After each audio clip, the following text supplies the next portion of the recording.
তার হেদায়েত যদি আপনি বারবার চান, কিন্তু মালিকের দফতরে যদি তার হেদায়েতের কথাটা লেখা না থাকে, বারবার আপনি চাইতে পারবেন ওয়ালাকিন্নাল্লাহ ইয়াহদি মান ইয়াশা, কিন্তু মালিক যার হেদায়েত চায় তার হেদায়েতই কেবল হবে।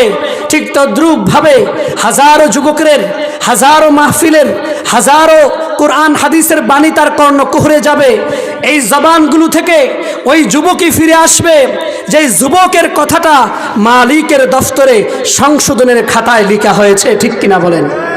তখন আমার এই অঙ্গ প্রত্যঙ্গের 7টা অঙ্গ মালিক রে বলে, মালিক আপনি আমাকে সৌন্দর্য দিয়েছেন, পরবার জন্য পোশাক দিয়েছেন, খাবারের জন্য খাবার ব্যবস্থা করেছেন, চলবার জন্য চাকরির ব্যবস্থা করেছেন, প্রবাসে থাকবার ব্যবস্থা করেছেন, ওই গাড়িগুলোকে ড্রাইভ করবার মতো মস্তিষ্ক দিয়েছেন, চলবার আর কথা বলবার জন্য জিহ্বা দিয়েছেন, চোখ দিয়ে দেখবার জন্য চোখ দিয়েছেন, শুনবার জন্য কান দিয়েছেন, ধরবার জন্য হাত দিয়েছেন। মালিক যে অঙ্গ আপনি দিয়েছেন, আমি মসজিদের সামনে দিয়ে কেমন করে চলে যাই, বিবেক তো আমাকে যাইতে দেয় না, তাই ঢুকে গেলাম 7 অঙ্গ লাগিয়ে। আমার মাথাটা উপর থেকে নিচ থেকে একবারে জমিনের মধ্যে ঠেকা দিয়া বললাম সুবহান রাব্বিয়াল আলা। হে প্রভু, হে আমার পৃথিবীতে আপনার মতো পবিত্র কেহ নাই। আপগুলো আগুনের পারে দাঁড়ায় ছিল, আগুনের পারে দাঁড়ায় ছিল, যখনই একটু কাত হতা তো জাহান্নামের আগুনে নিক্ষিপ্ত হতা, কিন্তু মালিক তোমাদের জন্য পয়গম্বর রাহমাতুল লিল আলামিন হিসেবে প্যারা নবী মুহাম্মদুর রাসূলুল্লাহ সাল্লাল্লাহু আলাইহি সাল্লামকে পাঠালেন। মনে হয় যেন ওমর মারতে আসছে, কল্লা নিতে আসছে। আল্লাহ নবীজি ওই জাহান্নামের আগুনের পার থেকে টান দিয়ে ধরে কালেমা পড়ায়া ইসলামের দ্বিতীয় খলিফা বানায়া আশারে মুবাশশারার অন্যতম দ্বিতীয় স্থান দিয়া জান্নাতের একজন অন্যতম মেহমান বানায়া দিলেন।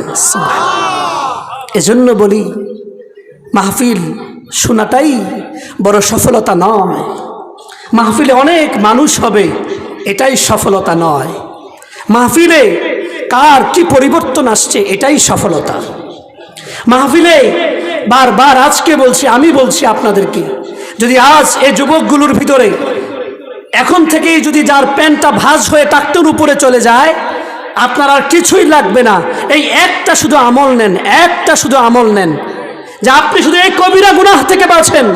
মুসলমান হাজারো যুবকেরা বাজার ঘাটগুলোতে তাকায়া দেখেন, স্কুল কলেজ ইউনিভার্সিটি মাদ্রাসাগুলোর, আলিয়া মাদ্রাসাগুলোর প্রত্যেকটা জায়গায় দেখেন তার প্রত্যেকটা প্যান্ট পায়জামা লুঙ্গি টাকনুর নিচে। শুধু এই একটা মেডিসিন আপনি নিয়ে যান, আজ থেকে ওয়াদা করলাম যে আমার প্যান্ট পায়জামা লুঙ্গি টাকনুর নিচে যাবে না। বলে এজন্য যাবে না কারণ কাল কিয়ামতের ময়দানে টাকনুর নিচে কাপড় পরনেওয়ালা পুরুষদের দিকে মালিক তাকাবেন না। কে তাকাবেন না? বলেন না, কে তাকাবেন না? লিল্লাহিল ওয়াহিদুল কাহ্হার, কাহ্হার নাম ধারণ করে যদি নাই তাকান তো আপনার হিসাব কে নিবে? আপনার জবাবদিহি কে চাইবে? আপনার দিকে তো তাকাবেনই না। যদি আজ আমাদের এই অত্র এলাকার যিনি সংসদের দায়িত্বে আছেন, ইনি যদি ওনার কোনো কর্মীর দিকে না তাকান, ওই কর্মী বড় আফসোস করে। ঠিক কিনা? বলেন না ভাই, ঠিক কিনা? কাল কিয়ামতের ময়দানে 350টি আসনের মালিক আল্লাহ। তাম পৃথিবীর 189টি রাষ্ট্র, 193টি রাষ্ট্র, তাম পৃথিবীর সমস্ত রাষ্ট্রের মালিকদের আল্লাহ। 750 কোটি মানুষের রব আল্লাহ। 7 আসমান আর 7 জমিনের মালিক আল্লাহ। তিনি আপনার আমার দিকে তাকাবেন না। শুধু গুনাহ একটা, টাকটুর নিচে কাপড় যাদের, পুরুষ মহিলা না, পুরুষ, যে পুরুষের টাকটুর নিচে কাপড়, যে পুরুষের টাকটুর নিচে পায়জামা লুঙ্গি, ওই বান্দাগুলোর দিকে কে তাকাবে? তাকে মানুষ হিসেবে বিবেচনা করা যায় না। কি হিসেবে বিবেচনা করা যায় না? মানুষ হিসেবে বিবেচনা করা। এই যে আমরাই তো বলি, তুই বেটা মানুষ হইলি না, প্রায় সময় বলি, তোরে এত কথা কইলাম, তুই বেটা মানুষই হইলি না। তার মানে আমরাও বুঝলাম যে এই দেহ অবয়বের মাধ্যমে মানুষ হয় না।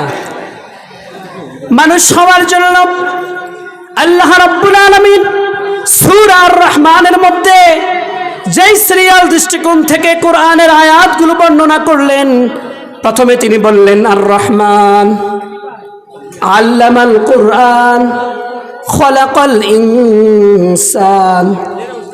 মুফাসসিরিন কিরামগণ বললেন, পৃথিবীর বুকে আল্লাহ রাব্বুল আলামিন মানুষ সৃষ্টির আগে কোরআন শিক্ষা দিয়েছেন। এই কথাটা বলার মানে হলো পৃথিবীর বুকে মানুষগুলো জন্মগ্রহণ করেই মানুষ হয়ে যায় না।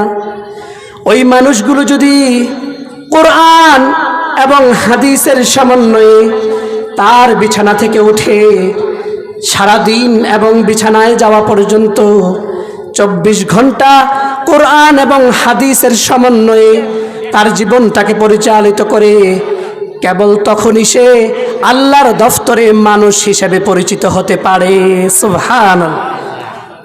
তাহলে এই জন্যই আল্লাহ কোরআনের কথাটা আগে বললেন। অর্থাৎ পৃথিবীর বুকে মানুষ তখনই হবেন যখন আপনার পুরা মুজাসসাম, আপনার হিউজ বডিটা, আপনার পুরো বডিটা কোরআন এবং হাদিসের সমন্বয়ে হবে। কেবল তখনই আল্লাহর দফতরে আপনি মানুষ হবেন। এছাড়া প্রায় আলোচনার ভিতরে আমার এই যে আজকের প্রধান বক্তা হযরতে মাওলানা মুস্তাক ফয়জি পীর সাহেব হুজুর, ইনিও এই আয়াতটা চমৎকার বাচনভঙ্গিতে আলোচনা করেন। আমি নিজে শুনছি যে মানুষ কাকে বলে, উলাইকা কাল আনআম। আল্লাহ বলেন এই যে কোরআনের সমন্বয়ে হাদিসের সমন্বয়ে যদি তুমি মানুষের মতো মানুষ হতে না পারো, তোমার নিজের মতো কার্ল মার্কস আর লেনিনের শিক্ষা ব্যবস্থার মাধ্যমে যদি তুমি মানুষত্ব নিজের ভিতরে তৈরি করো, তাহলে তোমার জবান দিয়েও এইটাই আসবে যে আলিফ বা তা সা আমরাও পারি, আমরাও কোরআন হাদিস বুঝি, আমরাও কোরআন হাদিস বুঝি। আরে বেটা, তুমি তো কোরআন হাদিস ততটুকুই বুঝো, আজ পর্যন্ত নবীর 24 ঘন্টার দাইমি সুন্নাহ তোমার এই চাপার মধ্যে দাড়িটাই পর্যন্ত রাখতে পারলা না। তুমি তো আলিফ বা তা সা এতটুকুই পড়ছো, তুমি তো এতটুকুই মুসলমান আর ইসলাম সম্পর্কে জানো যে জানা তোমাকে টাকলুর উপরে প্যান্ট পরাইতে শেখায় নাই। আমাদের ওলামায়ে কেরামগুলো বার আলিফ বা তা সা এক অক্ষরকে 7 দিন পর্যন্ত পড়ে। কয়দিন? নুরানি মাদ্রাসায় যাবেন, এক অক্ষরকে 7 দিন পড়ায়। বলো আলিফ আলিফ আলিফ বা বা, এভাবে এক অক্ষরকে 7 দিন পর্যন্ত পড়ায়। আর তুমি আমি আলিফ বা তা সা পড়ে এমন পড়াই পড়লাম, এখনো নবীর মহাব্বতে দাড়ি রাখতে পারলাম না। তারপরেও আমি বলি ইসলাম আমি বুঝি, ওরা বুঝে না। মনে রাখবেন, আর রহমান আল্লামাল কুরআন, কোরআনের সমন্বয় না হলে ওই উলাইকা কাল আনআম। আল্লাহ বলেন উলাইকা ইসমে ইশারা এবং প্লুরাল নাম্বার জমা, দূরের কাউকে বুঝাইতে হলে উলাইকা উহারাই, আরবি অর্থ উহারাই। অর্থাৎ আল্লাহ বলেন মানুষ তারা না। বলে কারা? মানুষ তো তারা যারা আজান শুনলে মসজিদে চলে যায়, যারা এই চোখ দিয়ে মসজিদ দেখে দেখে মসজিদে যায়, যারা এই চোখ মোবাইলের নর্তকী অশ্লীল ভিডিওগুলো না দেখে দেখে কোরআনের তাফসিরগুলো দেখে, ওই চোখগুলো দেখে আল্লাহ তাআলার কোরআন এবং হাদিস পড়ে।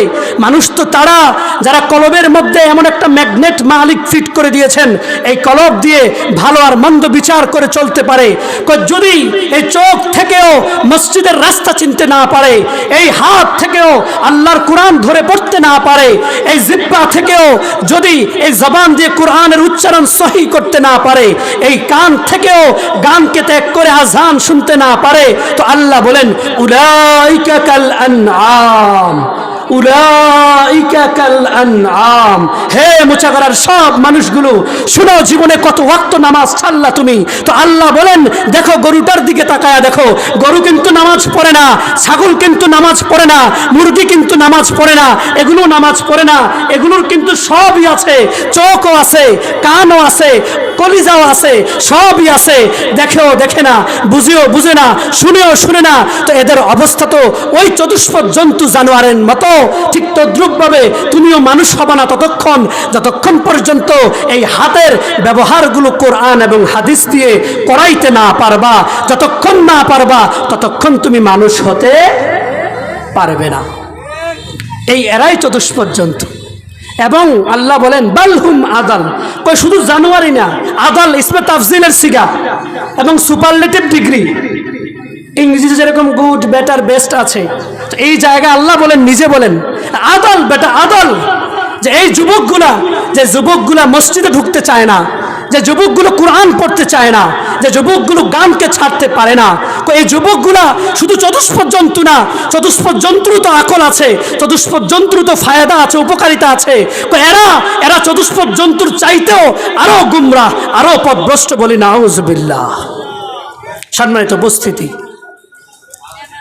আমি যে আয়াতটুকু তেলাওয়াত করেছি এই সূরা আর রহমান থেকে 39তম আয়াত। এই আয়াতে আল্লাহ তাআলা কি বলেন?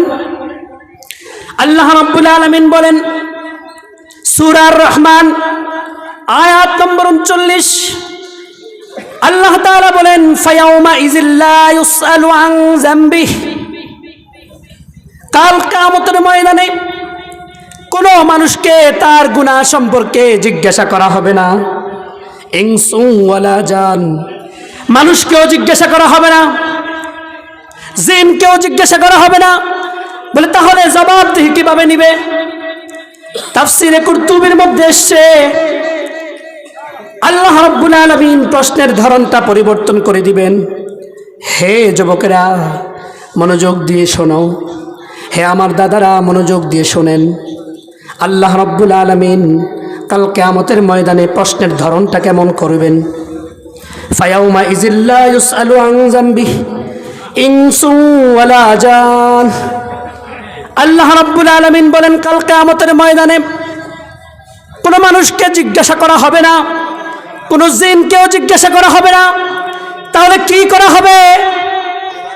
মুফাসসিরিন কেরামগণ বলেছেন আল্লাহ রাব্বুল আলামিন প্রশ্নটা পরিবর্তন করে দিবেন, প্রশ্নের ধরনটা পরিবর্তন করে দিবেন। সহজভাবে আপনারা বোঝেন, এটা রাখছো না কেন? তো সে বলবে আমি সময় পাই নাই। সে বলবে কি? বাস আপনিও তুষ্ট, আর কিছু বলবেন না।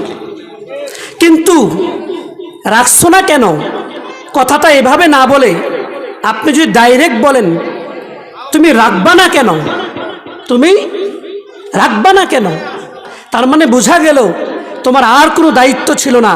দায়িত্ব একটাই দিয়েছিলাম, শুধু এইটাই, মালটা এই জায়গায় রাখা, এছাড়া আর কোনো দায়িত্ব তোমার নাই। এ রাখবা না কেন আর কেন রাখছো না, এই দুইটার মধ্যে বুঝলেন কিনা আগে বলেন। তো আল্লাহ রাব্বুল আলামিন কাল কিয়ামতের ময়দানে আপনারা পড়বেন, একবারে নেটে সার্চ দিলেও এটা পাবেন যে মালিক এই জায়গায় কত সূক্ষ্ম কথা ব্যবহার করেছেন। আল্লাহ রাব্বুল আলামিন কাল কিয়ামতের ময়দানে আমাকে আপনাকে সব মানুষগুলোকে যখন একত্রিত করবেন, তো আল্লাহ আপনাকে বলবে না, আমাকে বলবে না এশার নামাজ পড়ছো না কেন, এই কথাটা বলবে না। বলেন না, এশার নামাজ পড়ছো না কেন এই কথাটা বলবে না। ডাইরেক্ট প্রশ্ন করবে এশার নামাজ পড়বা না কেন, এশার নামাজ পড়বা না কেন। পড়ছো না কেন আর পড়বা না কেন, এই দুইটার মধ্যে আকাশ আর পাতাল ডিফারেন্স, পার্থক্য। আপনার আমার মেয়ে, মা আর বোনটাকে জিজ্ঞাসা করবে পর্দাটা কেন করছো না, এটা বলবে না।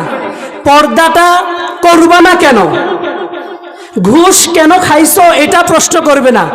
ঘুষ খাইবা কেন, সুদ লাগাইছো কেন এটা বলবে না। সুদ লাগাইবা কেন, সুদ, কারণ আপনাকে আমাকে এই পৃথিবীতে সুদ লাগাইবার জন্য কি পাঠাইছেন? তাহলে আপনার আমার মূল এবং ফান্ডামেন্টাল দায়িত্ব কি? ইবাদত করা। কি করা বলেন? এজন্য মালিক এই প্রশ্নটা করবেন, ফায়াউমা ইযিল্লা ইউসআলু আন যামবিহি। এ লা ইউসআলু এটা মাজহুলের সিগা, জিজ্ঞাসা করা হবে না। তিনি জিজ্ঞাসা করবেন না এরকম না, জিজ্ঞাসা করা হবেই না। ডাইরেক্ট বলবে হে যুবকেরা, এশার নামাজের সময় ব্যাডমিন্টনের মাঠের মধ্যে তুমি তোমার এই কক আপ এন্ড ডাউন করছে, বারবার তোমার হাত নড়ছে। ওই এশার নামাজের সময় ব্যাডমিন্টন খেলবার জন্য তো তোমাকে পাঠাই নাই। ওই ব্যাডমিন্টন ছেড়ে দিয়ে যখন মুয়াজ্জিন বলল হাইয়া আলাস সালাহ, আসো নামাজের দিকে আসো, হাইয়া আলাল ফালাহ, আসো, কল্যাণের দিকে আসো। হে যুবকেরা, যে যুবকগুলো বছরের পর বছর ব্যাডমিন্টন খেলে খেলে এশার নামাজ তুমি ছেড়ে দিয়েছো, কাল কিয়ামতের ময়দানে তোমাকে ব্যাডমিন্টন খেলার প্রশ্ন কথা বলবে না, ডাইরেক্ট প্রশ্ন করবে এশার